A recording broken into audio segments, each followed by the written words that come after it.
And Israel, Dr. Rubin, and Dr. Joshi. Okay.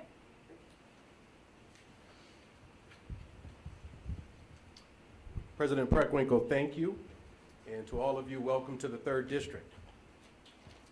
You know, as I stand before you today, I'm very excited because while this pandemic continues, those of us who are 16 and older are now eligible to get the vaccine. And it is through the vaccine that we will once and for all get our arms around this pandemic. It is through the vaccine that we will find our way away from COVID, away from this horrific virus. And that is why I came right here to Providence on March 30th to get my first shot, my first Pfizer shot. And I want to share with all in the community that the process is really quite simple. The entire process took about 30 minutes. And that included registration, the way you register anytime you get medical treatment. And that also included 15 minutes following the receipt of the vaccine for observation. And it was so turnkey that as I was being prepared for my first shot, and I was talking to others in the room, the next thing I knew, the Band-Aid was being applied. I had been given the vaccine without realizing that I was being given the vaccine.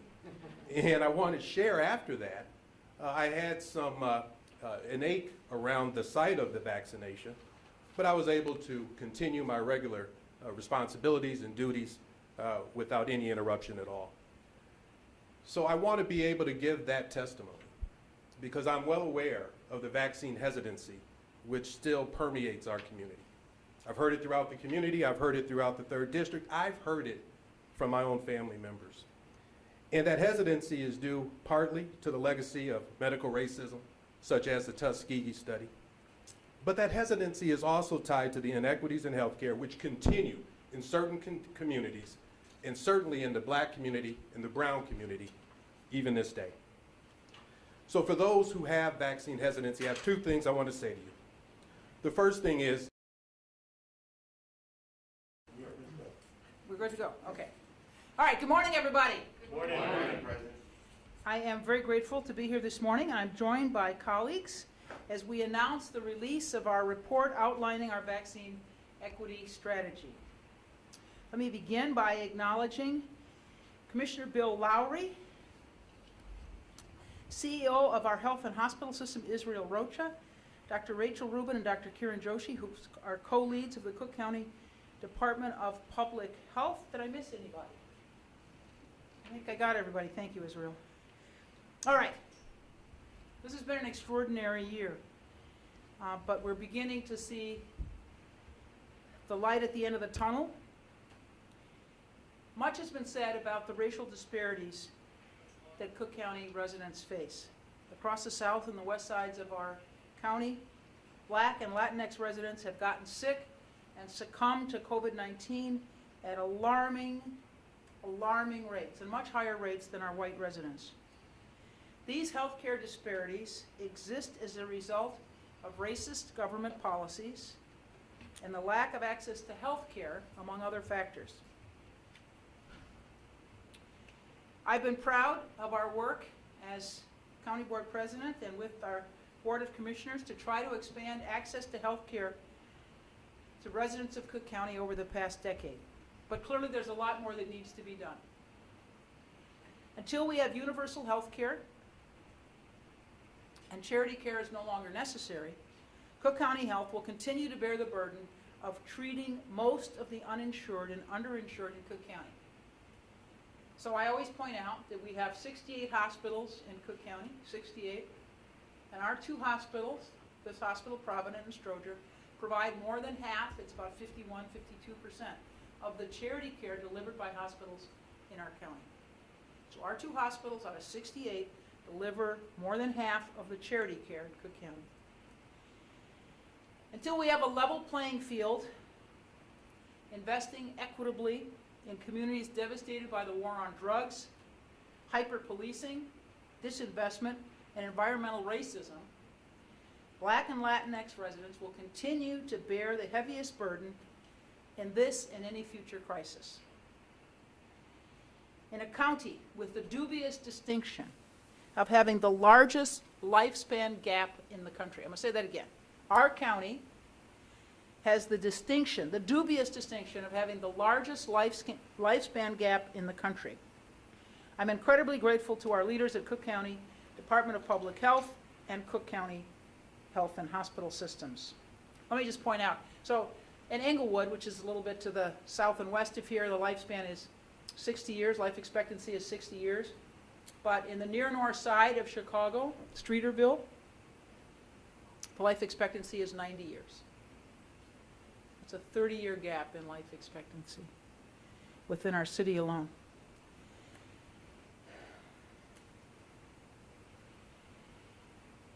We're using a vaccine equity strategy to try to address some of the healthcare challenges that our communities face. We need dedicated, outspoken leaders to draw attention to these disparities, and more importantly, we need to act. We need to close the gap. We need to ensure that Latinx and Black residents receive the vaccine, and that means, in large part, meeting people where they are, reducing barriers, and listening to what communities need. We have surveyed residents, we listened to our community-based organizations, we listened to our partners who told us what they needed, and this is what we're working diligently to supply. Mobile testing sites, transportation to and from vaccination sites, translation services at vaccination sites, and phone-based scheduling. Israel Rocha and Dr. Joshi will go into more detail about the data that we used to underlie this effort, but I want to conclude by applauding our Cook County Department of Public Health and Cook County Health and Hospital System for using the Social Vulnerability Index, that's called SVI, and the Community Vulnerable Index, two map-based dashboards developed by our Department of Geographic Information Services in the Bureau of Technology. The Social Vulnerability Index map has been publicly available for policymakers and healthcare providers since we launched it in the spring of 2020. These maps enabled us to quickly identify 32 priority communities on which we should focus on the south and west sides of the city of Chicago and our south and west sides of our suburbs. You will notice upon looking at this map that this is the same map you've seen dozens of times. We're talking about life expectancy, food insecurity, opioid addiction, gun violence. The root of all of it, of course, is poverty. Until we end poverty in America, I'm afraid we'll only be able to nibble around the edges of our challenges here in Cook County. But we will do everything we can to try to level the playing field. We'll do everything we can to listen to what communities need, meet them where they are, prioritize racial equity and access to health care. Now, I'm going to ask my commissioner to speak next, and then Israel, Dr. Rubin, and Dr. Joshi. Okay?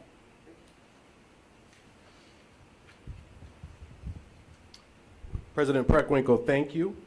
And to all of you, welcome to the 3rd District. You know, as I stand before you today, I'm very excited because while this pandemic continues, those of us who are 16 and older are now eligible to get the vaccine. And it is through the vaccine that we will once and for all get our arms around this pandemic. It is through the vaccine that we will find our way away from COVID, away from this horrific virus. And that is why I came right here to Providence on March 30th to get my first shot, my first Pfizer shot. And I want to share with all in the community that the process is really quite simple. The entire process took about 30 minutes, and that included registration, the way you register anytime you get medical treatment. And that also included 15 minutes following the receipt of the vaccine for observation. And it was so turnkey that as I was being prepared for my first shot, and I was talking to others in the room, the next thing I knew, the Band-Aid was being applied. I had been given the vaccine without realizing that I was being given the vaccine. And I want to share after that, I had some an ache around the site of the vaccination, but I was able to continue my regular responsibilities and duties without any interruption at all. So I want to be able to give that testimony because I'm well aware of the vaccine hesitancy which still permeates our community. I've heard it throughout the community. I've heard it throughout the 3rd District. I've heard it from my own family members. And that hesitancy is due partly to the legacy of medical racism, such as the Tuskegee study. But that hesitancy is also tied to the inequities in healthcare, which continue in certain communities, and certainly in the Black community and the brown community, even this day. So for those who have vaccine hesitancy, I have 2 things I want to say to you. The first thing is, I hear you. I get it. But the second thing I want to share is this pandemic is still alive and well. And in order for us to fight it while we're alive and well, we need the vaccination. Not just to insulate us from contraction or insulate us from death, but to insulate us from long-haul COVID symptoms. We're finding that more and more. And when I talk about long-haul symptoms, I'm talking about prolonged issues with your heart, prolonged issues with your lungs, and daily fatigue. So for me, the most effective way to convey the importance of getting the vaccine is by doing it. I waited my turn, and then I came to Providence to start the process. And I encourage all others to do the same. So whether you receive your vaccine here at Providence, or you go to Stroger, or you go to one of the Cook County mass vaccination locations, or you go to one of the pop-up facilities, or you go to a location where one of our partners is administering the vaccine, please do so. Be safe and be healthy and be blessed. Thank you, Dr. Rubin. Are you okay? Yes, I'm ready. Okay, we'll let him plug in, and Dr. Rubin, if you begin. Absolutely.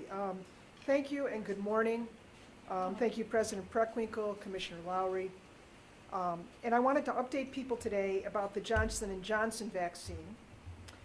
We anticipate hearing from the CDC and the FDA later this week that the vaccine will be put back into use, but probably with some restrictions and certainly a warning about the potential for the very rare complication of blood clots.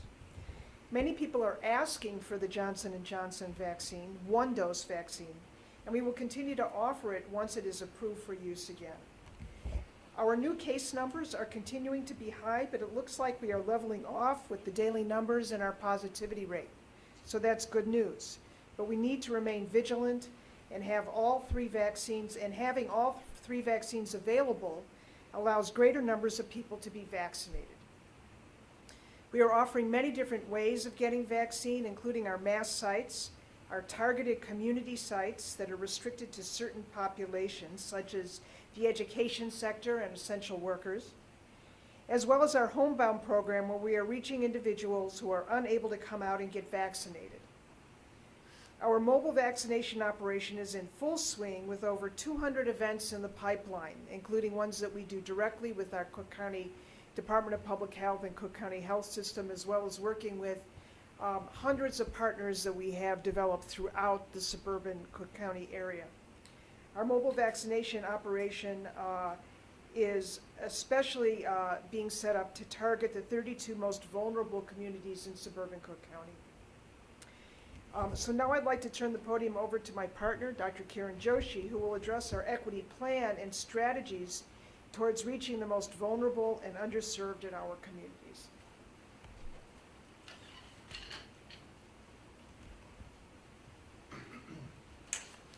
Thanks, Dr. Rubin. Thank you, President Preckwinkle. Thank you, Commissioner Lowry. And thank you, Mr. Rocha, for being here today and for your continued support for health equity. As per Madam President's comments, COVID-19 has laid bare the inequities that we have long known are rooted in historical racism, injustice, and discrimination. Addressing these societal problems is going to require strong leadership, and I'm very thankful to all of you for providing that. The COVID-19 pandemic is the most significant public health challenge of our lifetimes. To bring this epidemic to an end, we must vaccinate as many people as possible. On one hand, the math is simple. We have to get to at least 80% of the population vaccinated. But doing so equitably and ensuring that no one is left behind will require effort and resources. We have begun by identifying 32 priority communities. These are the 32 most vulnerable communities in our suburban Cook County jurisdiction. We did this based on a number of factors, including barriers to medical care, socioeconomic factors, and the prevalence of chronic conditions which put people at risk for COVID-19. Ensuring that the residents of our most vulnerable communities, particularly our Black and brown communities, are vaccinated is the right thing to do. But it's also good public health because it ensures that everyone in suburban Cook County is protected. Looking at the bar chart to my left, you can see one way that we're going to be measuring progress. This data and more will shortly be made available via our website, cookcountypublichealth.org. What you see here are two sets of numbers. You see a pair of bars there. The blue is the percentage of the vaccinated population, and the orange is the percentage of the overall population of that group in suburban Cook County. So for example, the Latinx population comprises 19% of suburban Cook County's population, but only 10% of the vaccinated population. This is a clear issue, and we are prepared to respond. The simplest way to illustrate success here would be to have each pair of these bars be even, showing that each of these subpopulations, each of these groups, were being vaccinated according to the proportion of their overall population. This is hard work. Equity is hard work. And reaching these levels will test us, but we know we have the systems, the people, the processes, and certainly the desire and the leadership to get it done. We've identified and operationalized a number of strategies that will help us get to equitable vaccine distribution. Community-assisted scheduling, through which we reserve appointments at mass vaccine sites for community groups who are trusted messengers to schedule vaccinations for their clients and for patients. Vaccines on the Go, our mobile programs through which we have provided over 20,000 doses of vaccine at over 140 pop-up clinics throughout the suburbs. Priority pods, or points of distribution, designed specifically for those who live in the 32 priority communities. These last a bit longer than the mobile or pop-ups that I just mentioned. Mr. Rocha will speak to other ways that we're looking to advance health equity at our mass vaccines sites shortly. During the course of our vaccination program, we've launched a number of vaccine sites across the suburbs. I've always been struck at these events when I paid a visit to them, how the socially distanced crowds were a cross-section of suburban Cook County residents. This beautiful diversity illustrates that we're all in this together and that we must work together to bring this pandemic to an end. Thank you. Mr. Roach.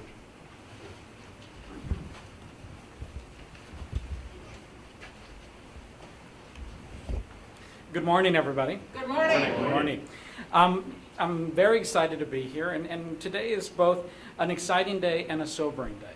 And so we'll start with the news on the sobering efforts, is that we still see that we have much work to do when it comes to bringing equity both in healthcare, in vaccine, and our infrastructure across the community.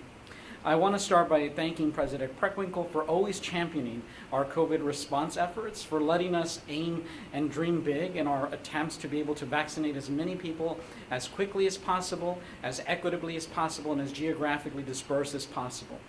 Health equity is the core of Cook County Care's mission, of Cook County Health, Cook County's care program, and our overall divisions across the community. Equity is who we are and what we do, and we remain committed to ensuring that. But when we talk about equity, we also have to measure where we are. And so today I want to be able to share a few numbers with you to let you know where we are with this campaign, how we're moving forward, and where we need to go forward.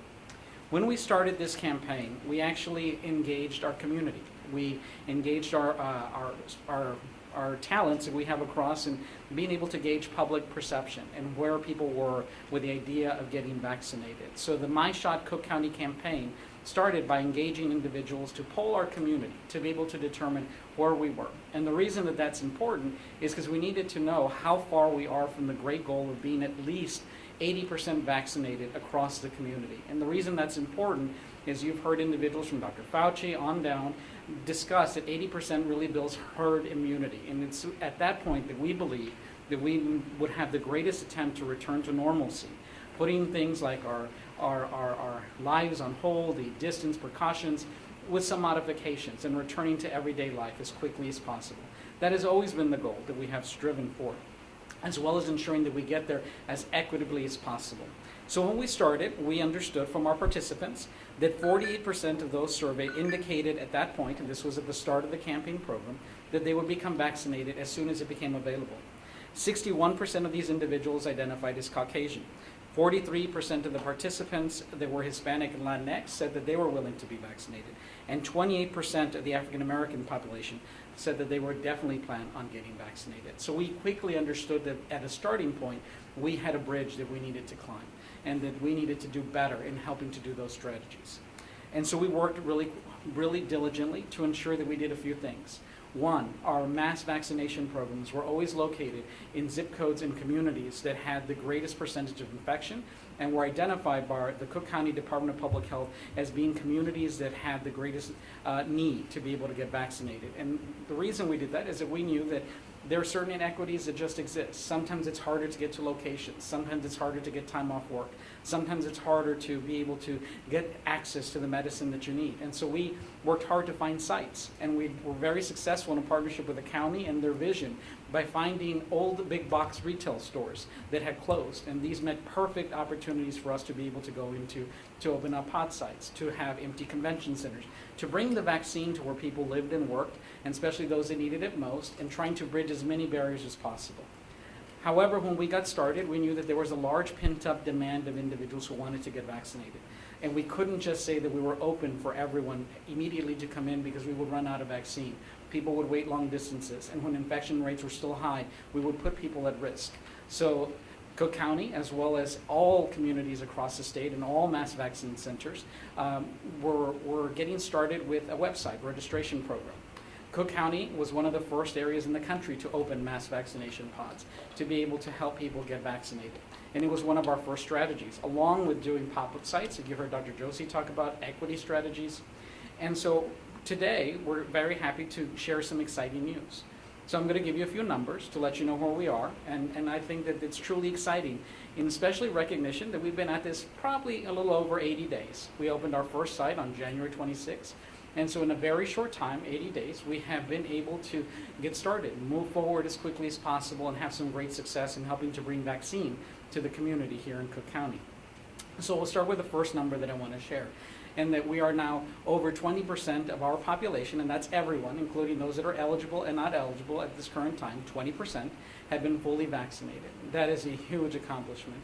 So that means that 1 in 5 individuals who live here are fully vaccinated. When we look at individuals who have received 1 dose, this is of everybody, the general population, we're just short of 40%. And so that means more than 1 in 3 individuals have been at least vaccinated with 1 dose of the COVID vaccine. And the greatest number that is a great success to us is when we extract those that are not eligible. Those are individuals under the age of 16. And we look at what percentage of the population has been vaccinated that is eligible to receive the vaccination. That number climbs to over 51% here in Cook County. That means that 1 in 2 of all eligible residents who have been able to be vaccinated have received at least 1 vaccine. So Madam President and Commissioner, thank you for everything that you're doing. That is a great, great accomplishment. However, our work now from this point forward gets harder. What we know is that individuals, sort of when a new cell phone is released or when a new restaurant opens, and we see this just the same with the vaccine. There's always a group of individuals that want to be able to do it first and want to be able to get it done immediately. Now more than ever, because we recognize what getting the vaccine means, that you increase your ability to save your life. And that is really what is the most sobering and important part that we recognize. So that we in 80 days have gone to 1 in 2 of eligible individuals being able to be vaccinated. That is a tremendous feat. But now we're at 50%, and we know that this next 50% that we need to get to becomes harder, because these are the individuals that all of us will have to engage in bridging equity and getting vaccine, because this is going to have to now go into the Hearts and Minds campaign. We're going to have to change hearts and minds to be vaccinated. We're going to have to encourage them to come forward. And this is a task that we are here today to ask for your assistance. It cannot be done by any one individual or any one agency or any one government. It's going to take all of us working in coordination and in concert to be able to convince individuals to read the science, to understand the data, and to make that decision for them and for their family to get vaccinated. It gets harder from this point forward. And so what we're going to be doing is today we're happy to announce one exciting pilot. So as we said, we were one of the first in the country to open a mass vaccine center, to create a website where you could find out what phase you were in, how you could get registered, how you could be able to get a vaccine. We created a hotline. And every time, in every step, we try to remove a barrier that is creating separation between people and the vaccine.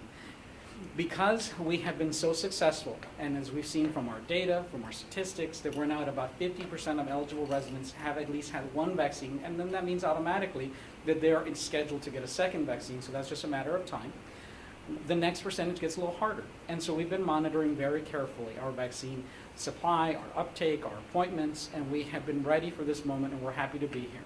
So what we're going to do is, starting today, at our Madison site and our Tinley Park site, we are going to pilot for the remainder of this week having open access clinics. That means that people will just be able to walk in and get vaccinated.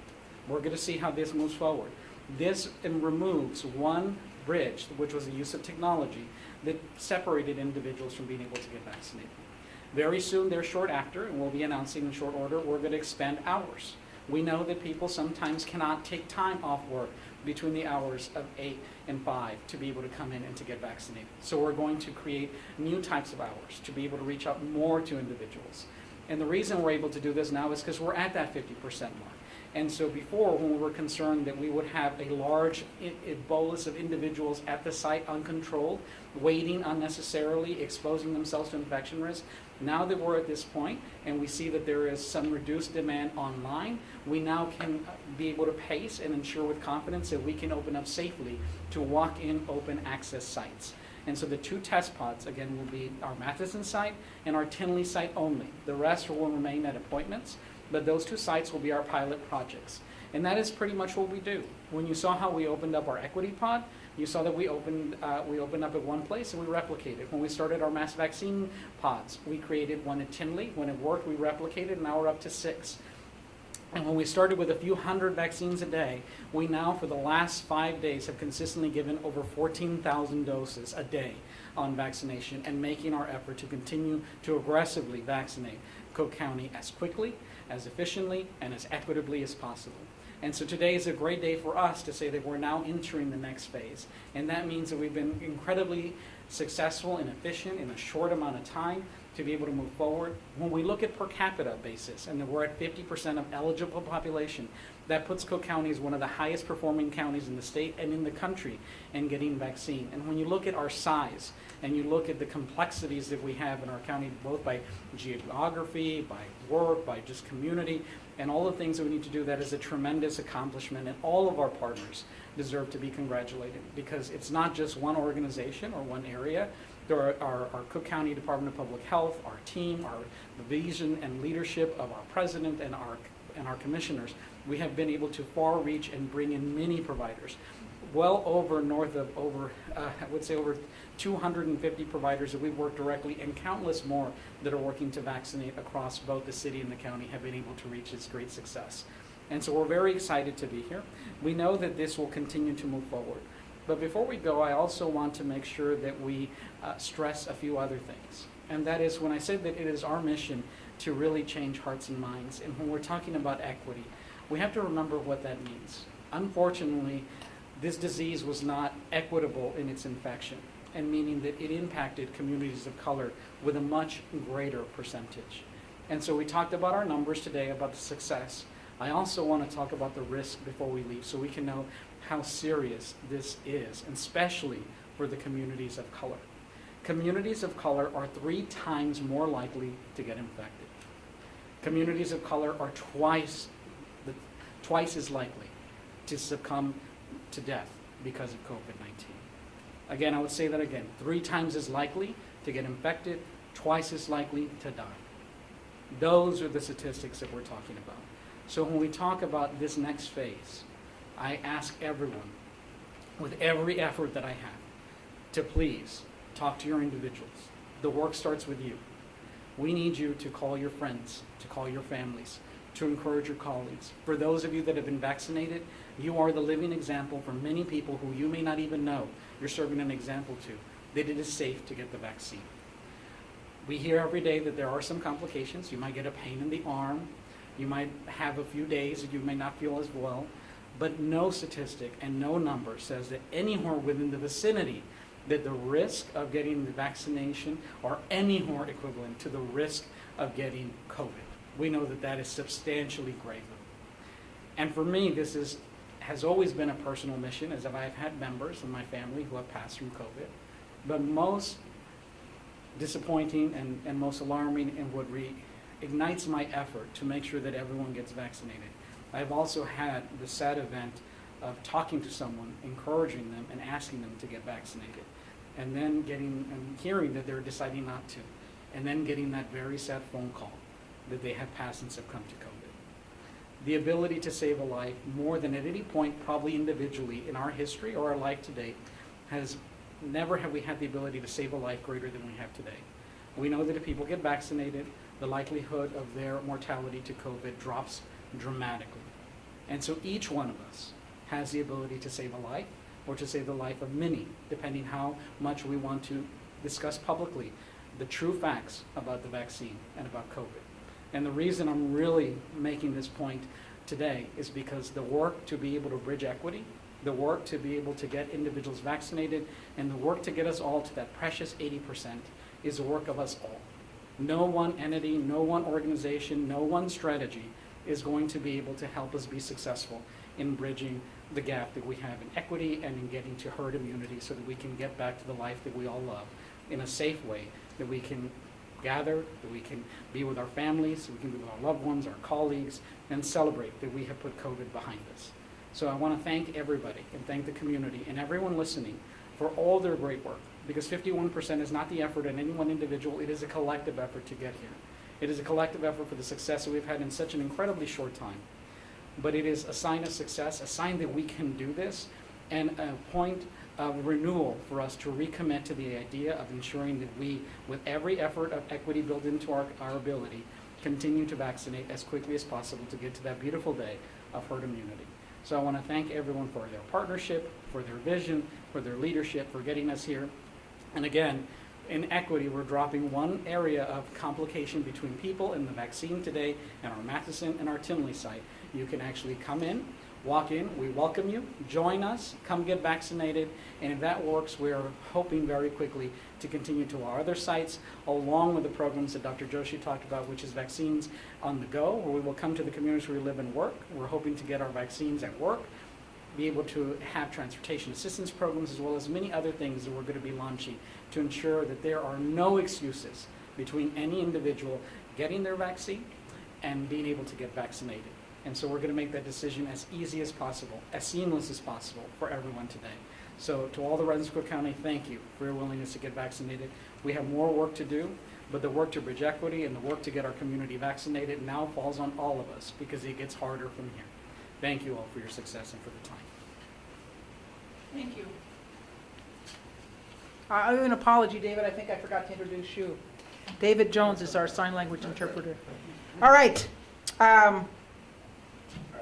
Madam President, Mr. Rocha, I did promise our Spanish-speaking friends that we would do it in Spanish. We'll wait till the end. We'll wait till the end. We'll do it at the end. But let's take Q&A first. All right. Okay, let's see here. We've got, they're already on the line. Let's start off with the Tribune. We have Alice from the Tribune. Alice.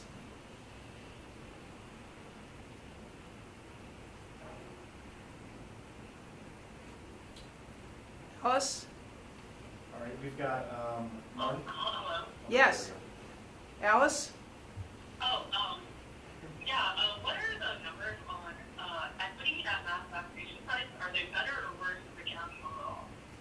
All right, the question is, are the equity numbers better or worse at mass vaccination sites than they are at the county overall? Who wants to try to answer that? I can answer that. All right, Israel. I can definitely share. So we've been working very closely with Dr. Joshi and Dr. Rubin. They're about the same. So sometimes they average a little bit more, a little bit better, but on par, our mass vaccine center, especially as we've been ramping up and having more and more locations open, rank about the same as all the different distribution centers that we have. All right, Alice, do you have any more questions? Yeah, how is demand for mass vaccination appointments during the latest sign-up, which I booked yesterday? Like, how long did it take for appointments to fill up? What was the demand for vaccinations yesterday as we opened up appointments? Do you know that, Dr. Rubin? I can answer this. All right, Israel.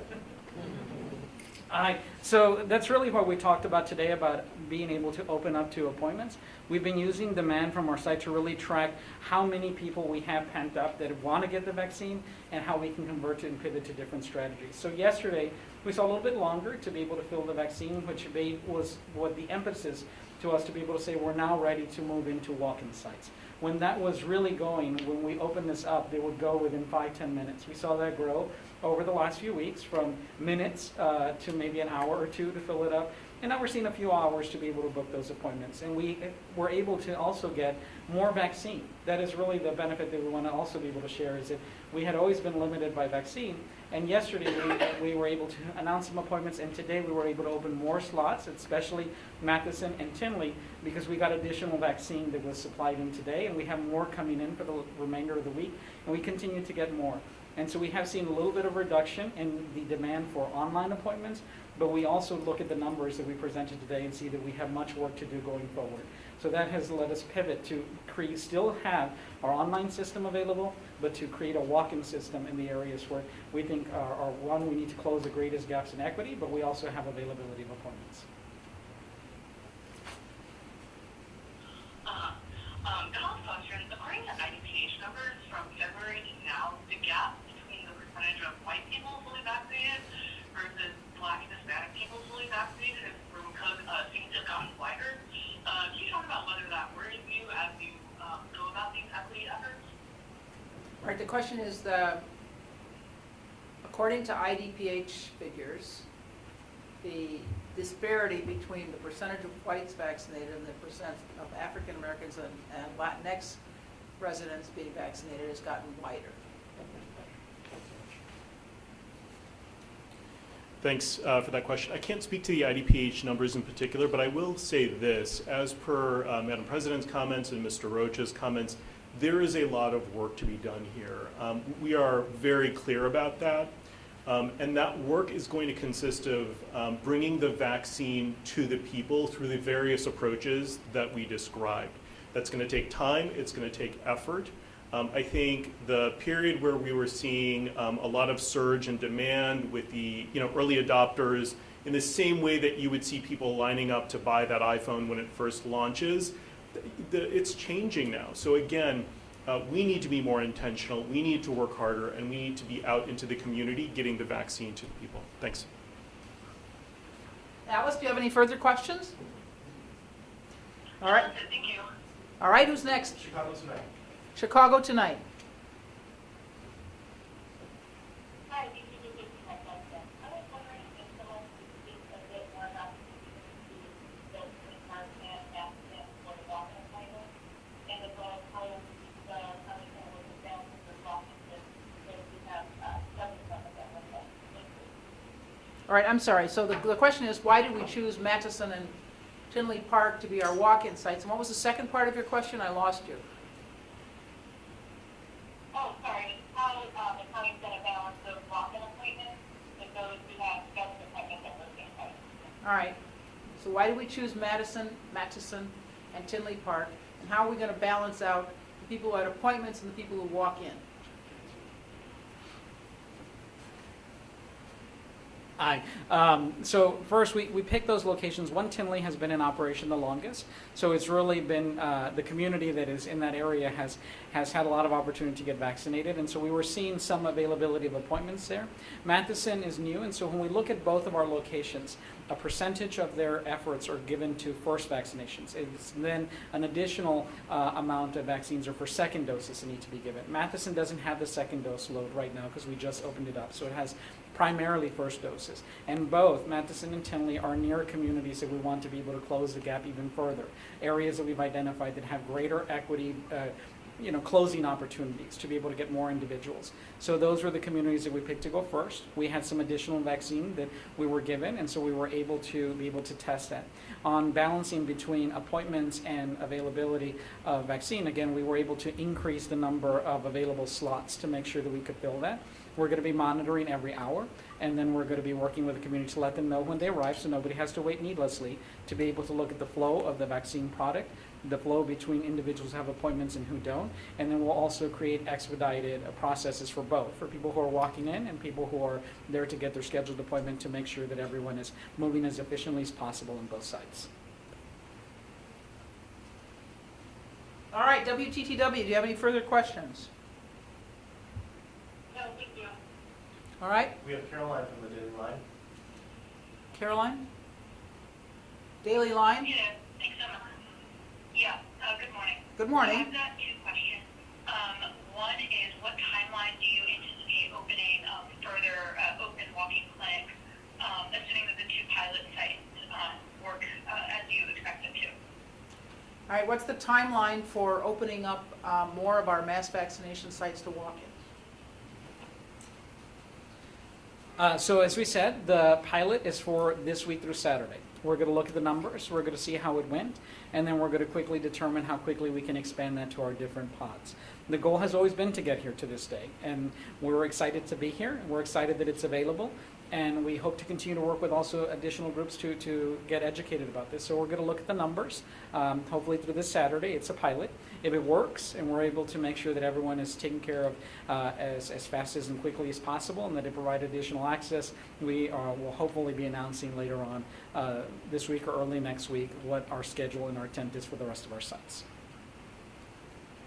Okay, great. Quick follow-up is there any particular method to how you're going to choose which sites will go next to have open clinics?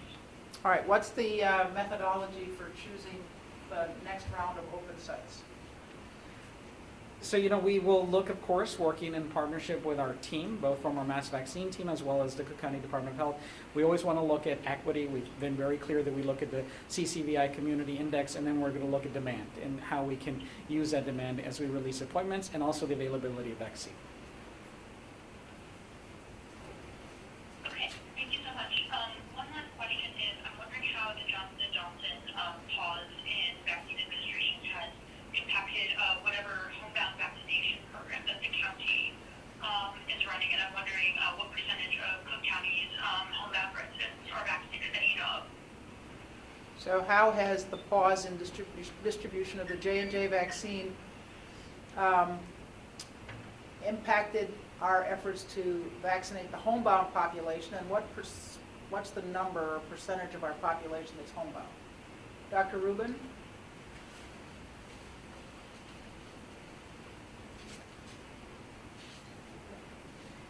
When the J&J vaccine first became available, we were indeed prioritizing it for our homebound program, as well as other programs where they were pop-up sites. So it would be a one-time pop-up, so we wouldn't have to then set it up a second time.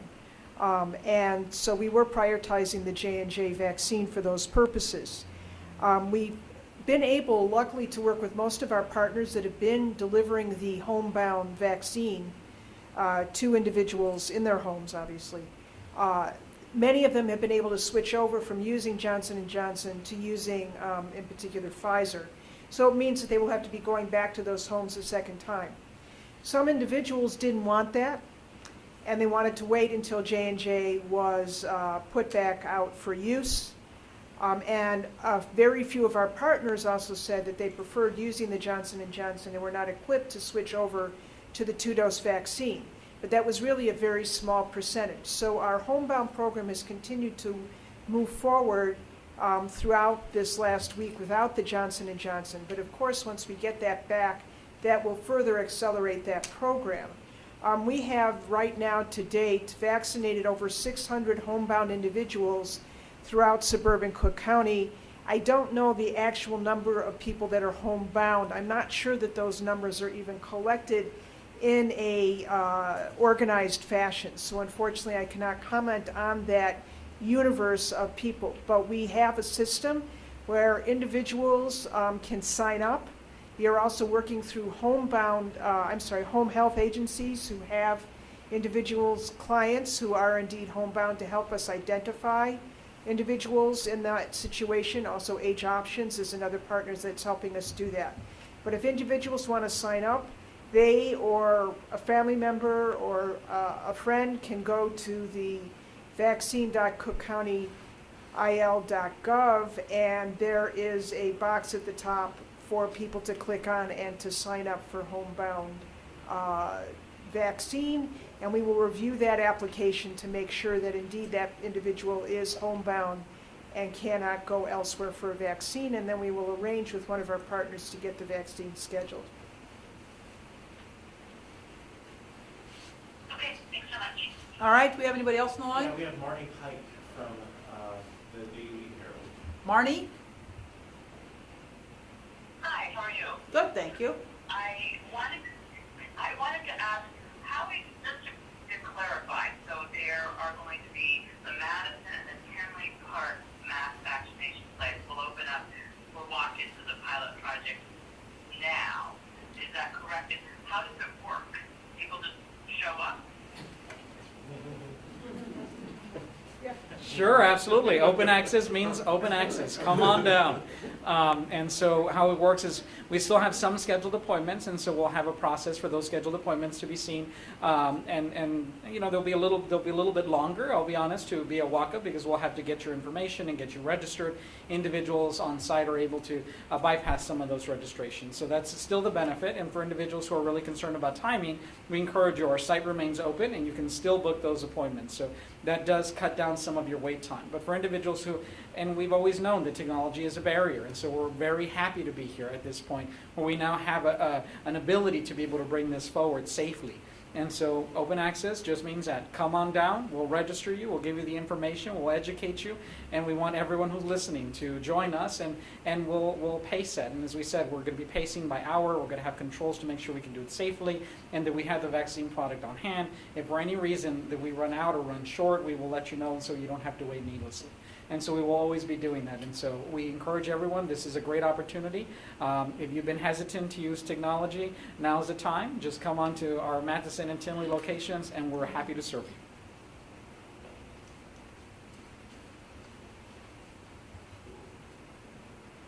Is there anyone else? I believe that's it. I don't think there's anyone else. Yeah, and thanks. As a follow-up question, are you finding that currently the supply, the demand for vaccines in Cook is, meeting demand, or you still need a lot more vaccines? This is Marnie? Is that right? This is Marnie? Yes. Okay, all right, so the question is, what's the relationship between supply and demand? So as we have said, right now, we really think that we are getting closer to that point where we are getting a good amount of vaccine. It has really increased over the last 10 days. And so we're getting a greater amount of vaccine that's coming in every day. And you've even seen that from our appointments. We went from releasing every few weeks to releasing every week, once or twice, to now releasing multiple times, large vaccine first availability appointments multiple times throughout a week. And so you have seen that by nature it's increasing. Our pharmacy programs have gotten a huge bolus from the federal sites directly. And so overall, throughout Cook County, we have seen a huge increase in the availability of vaccine, and that's good news. But what I would say is that, so some of the demand that was pent up is starting to equate with the amount of vaccine that we have. And this is both a point that we knew that we would get to, and that's why we shared the numbers. We're at about 50% of eligible individuals have gotten at least one vaccine and are in line to get their second. It's a matter of time.